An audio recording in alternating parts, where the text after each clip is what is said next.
അധ്യായം 13. അന്ന് തന്നെ യേശു ഭവനത്തിൽ നിന്ന് പുറത്തു വന്ന് കടൽ തീരത്തിരുന്നു. വലിയ ജനക്കൂട്ടങ്ങൾ അവന്റെ അടുത്ത് വന്നു. തന്നിമിത്തം അവനൊരു തോണിയിൽ കയറിയിരുന്നു. ജനക്കൂട്ടം മുഴുവൻ തീരത്തു നിന്നു. അപ്പോൾ അവൻ വളരെ കാര്യങ്ങൾ ഉപമകൾ വഴി അവരോട് പറഞ്ഞു. വിതക്കാരൻ വിതയ്ക്കാൻ പുറപ്പെട്ടു. അവൻ വിതച്ചപ്പോൾ വിത്തുകളിൽ കുറെ വഴിയരികിൽ വീണു. പക്ഷികൾ വന്ന് അത് തിന്നു. ചിലത് മണ്ണ് അധികമില്ലാത്ത പാറമേൽ വീണു. മണ്ണിന് ആഴമില്ലാതിരുന്നതിനാൽ അത് പെട്ടെന്ന് മുളച്ചു പൊങ്ങി. സൂര്യനുദിച്ചപ്പോൾ അത് വെയിലേറ്റു വാടുകയും വേരില്ലാതിരുന്നതിനാൽ കരിഞ്ഞു പോവുകയും ചെയ്തു. വേറെ ചിലത് മുൾച്ചെടികൾക്കിടയിൽ വീണു. മുൾച്ചെടികൾ വളർന്ന് അതിനെ ഞെരുക്കിക്കളഞ്ഞു. മറ്റു ചിലത് നല്ല നിലത്ത് വീണു. അത് 100 മേനിയും 60 മേനിയും 30 മേനിയും വിളവ് നൽകി. ചെവിയുള്ളവൻ കേൾക്കട്ടെ. അപ്പോൾ ശിഷ്യന്മാർ അടുത്തെത്തി അവനോട് ചോദിച്ചു, നീ അവരോട് ഉപമകൾ വഴി സംസാരിക്കുന്നത് എന്തുകൊണ്ട്? അവൻ മറുപടി പറഞ്ഞു, സ്വർഗരാജ്യത്തിന്റെ രഹസ്യങ്ങൾ അറിയാനുള്ള വരം നിങ്ങൾക്കാണ് ലഭിച്ചിരിക്കുന്നത്. അവർക്ക് അത് ലഭിച്ചിട്ടില്ല. ഉള്ളവന് നൽകപ്പെടും, അവന് സമൃദ്ധിയുണ്ടാവുകയും ചെയ്യും. ഇല്ലാത്തവനിൽ നിന്ന് ഉള്ളതുപോലും എടുക്കപ്പെടും. അതുകൊണ്ടാണ് ഞാൻ അവരോട് ഉപമകൾ വഴി സംസാരിക്കുന്നത്. കാരണം അവർ കണ്ടിട്ടും കാണുന്നില്ല, കേട്ടിട്ടും കേൾക്കുന്നില്ല, ഗ്രഹിക്കുന്നുമില്ല. യേശയ്യായുടെ പ്രവചനം അവരിൽ പൂർത്തിയായിരിക്കുന്നു. നിങ്ങൾ തീർച്ചയായും കേൾക്കും, എന്നാൽ മനസ്സിലാക്കുകയില്ല. നിങ്ങൾ തീർച്ചയായും കാണും, എന്നാൽ ഗ്രഹിക്കുകയില്ല. അവർ കണ്ണുകൊണ്ട് കണ്ട്, കാതുകൊണ്ട് കേട്ട്, ഹൃദയം കൊണ്ട് മനസ്സിലാക്കി മാനസാന്തരപ്പെടുകയും ഞാൻ അവരെ സുഖപ്പെടുത്തുകയും അസാധ്യമാകുമാറ് ഈ ജനതയുടെ ഹൃദയം കഠിനമായി തീർന്നിരിക്കുന്നു. ചെവിയുടെ കേൾവി മന്ദീഭവിച്ചിരിക്കുന്നു. കണ്ണ് അവർ അടച്ചു കളഞ്ഞിരിക്കുന്നു.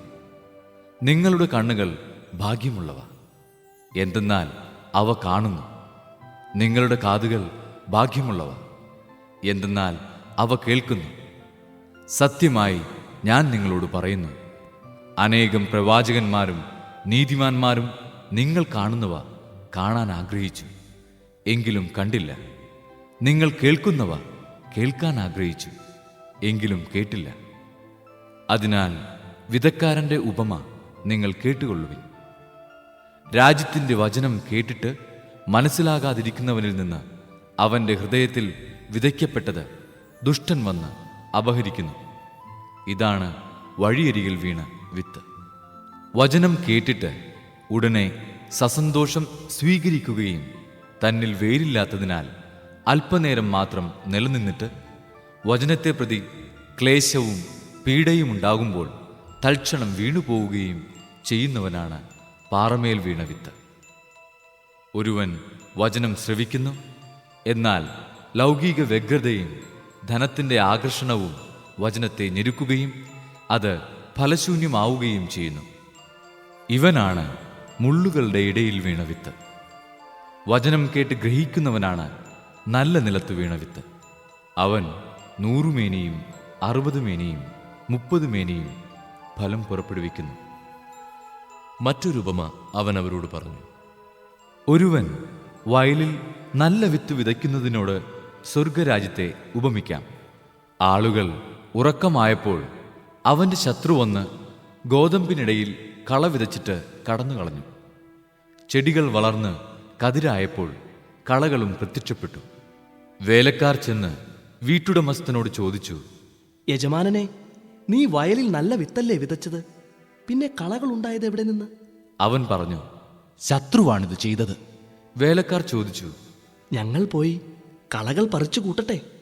അവൻ പറഞ്ഞു, വേണ്ട, കളകൾ പറിച്ചെടുക്കുമ്പോൾ അവയോടൊപ്പം ഗോതമ്പ് ചെടികളും നിങ്ങൾ പിഴുതു കളഞ്ഞെന്ന് വരും. കൊയ്ത്തുവരെ അവ രണ്ടും ഒരുമിച്ച് വളരട്ടെ. കൊയ്ത്തുകാലത്ത് ഞാൻ കൊയ്ത്തുകാരോട് പറയും, ആദ്യമേ കളകൾ ശേഖരിച്ച് തീയിൽ ചുട്ടുകളയുവാൻ അവ കെട്ടുകളാക്കി വയ്ക്കുവിൻ. ഗോതമ്പ് എന്റെ ധാന്യപ്പുരയിൽ സംഭരിക്കുവിൻ. വേറൊരു ഉപമ അവൻ അവരോട് പറഞ്ഞു. സ്വർഗരാജ്യം ഒരുവൻ വയലിൽ പാകിയ കടുകുമണിക്ക് സദൃശം. അത് എല്ലാ വിത്തിനെയും കാൾ ചെറുതാണ്. എന്നാൽ വളർന്നു കഴിയുമ്പോൾ അത് മറ്റു ചെടികളേക്കാൾ വലുതായി ആകാശപ്പറവകൾ വന്ന് അതിൻ്റെ ശിഖരങ്ങളിൽ ചേക്കേറാൻ തക്കവിധം മരമായി തീരുന്നു. മറ്റൊരു ഉപമ അവൻ അവരോട് അരുളി ചെയ്തു. 3 ഇടങ്ങഴി മാവിൽ അത് പുളിക്കുവോളം ഒരു സ്ത്രീ ചേർത്ത പുളിപ്പിന് സദൃശമാണ് സ്വർഗരാജ്യം. ഇതെല്ലാം യേശു ഉപമകൾ വഴിയാണ് ജനക്കൂട്ടത്തോട് അരുളി ചെയ്തത്. ഉപമകളിലൂടെയല്ലാതെ അവനൊന്നും അവരോട് പറഞ്ഞിരുന്നില്ല. ഞാൻ ഉപമകൾ വഴി സംസാരിക്കും, ലോകസ്ഥാപനം മുതൽ നിഗൂഢമായിരുന്നവ ഞാൻ പ്രസ്താവിക്കുമെന്ന പ്രവാചകവചനം പൂർത്തിയാകാനായിരുന്നു ഇത്. ജനക്കൂട്ടത്തെ പറഞ്ഞയച്ചിട്ട് അവൻ വീട്ടിലേക്ക് വന്നു. ശിഷ്യന്മാർ അവൻ്റെ അടുത്തു വന്ന് അപേക്ഷിച്ചു. വയലിലെ കളകളെ സംബന്ധിക്കുന്ന ഉപമ ഞങ്ങൾക്ക് വിശദീകരിച്ചു തന്നാലും. അവൻ ഉത്തരം പറഞ്ഞു.